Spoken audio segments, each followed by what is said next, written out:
Hi, my name is Karan Rao, and I'm here to tell you why Pete Rose and Shoeless Jackson should be in the Hall of Fame. Now, there have been a ton of great players that have come through baseball's walls, such as Honus Wagner, Ty Cobb, and modern day players such as Mike Trout and Miguel Cabrera.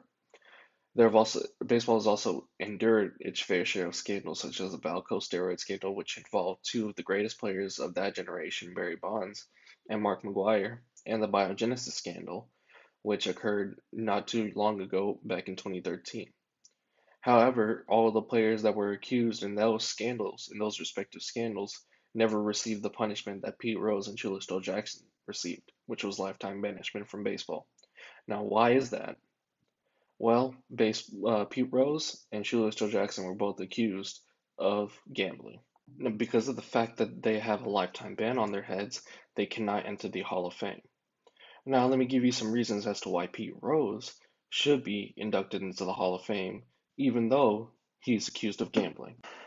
Pete Rose started his career in 1963, and he won Rookie of the Year in his first year. He also won MVP throughout his career, two Gold Gloves, and one Silver Slugger. Gold Glove meaning that he was the best fielder at his position, and Silver Slugger, which means he was the best hitter at his position.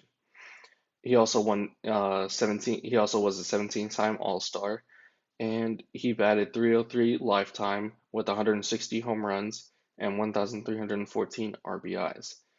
He also is the all-time leader in hits for the game of baseball with 4,256 hits, and no one has come close to matching that unbreakable record. Now, when he retired in 1986, it took 3 years for the MLB to start an investigation on his gambling habits. He initially bet on games such as football and horse races, but then that escalated into baseball, according to his autobiography, My Prison Without Bars. Now, was this warranted? At the time, everybody thought so. However, his stats back up his story that he never bet against his own team, because in that time span, he was a 13-time All-Star, he won his two Gold Gloves, he won his only Silver Slugger, and he had 51 home runs with 728 RBIs while batting 298, which is unreal. He also was he also garnered he also won his three World Series championships during that time span, which furthermore proves that he never bet against his own team.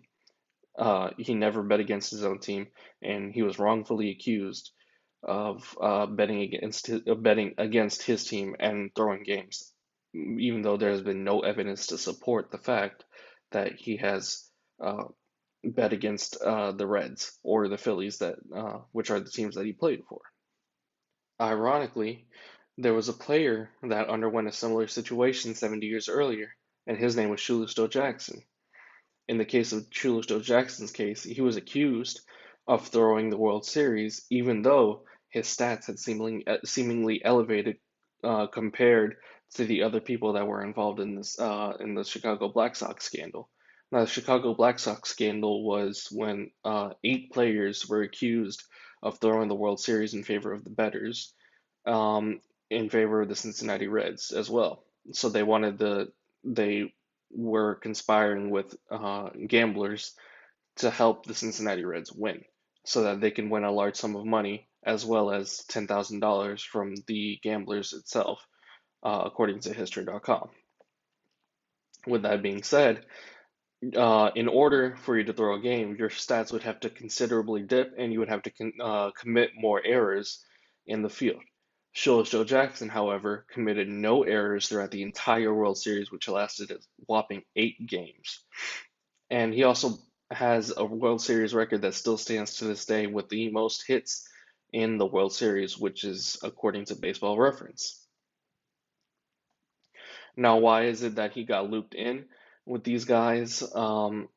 It's because a lot of these guys decided to have one more person to put the blame on, and they decided to put it on Shalus Joe Jackson, even though they recanted their confessions in later statements saying that Jackson was never involved in any of those situations, nor was he ever involved with the brainstorming process of how to throw the game without ever getting caught. So he was wrongfully accused. He was he seemed his play on the field seemingly elevated above past what his career stats show, which was 356 batting average, and his teammates also the teammates that were accused of throwing the game also admitted in later statements that Jackson never attended any of the meetings uh, to brainstorm on how to throw the World Series against the Reds. Now, Pete Rose and Shoeless Joe Jackson are both legends of the game, and they have both proven that through statistics, um, that the gambling either never affected them or they were never involved in it to begin with. In the case of Pete Rose, the gambling never really affected him, and it shows through the stats. 298 batting average, 51 home runs, 728 RBIs, plus the three World Series championships that he won throughout the time that he was accused of gambling against his team.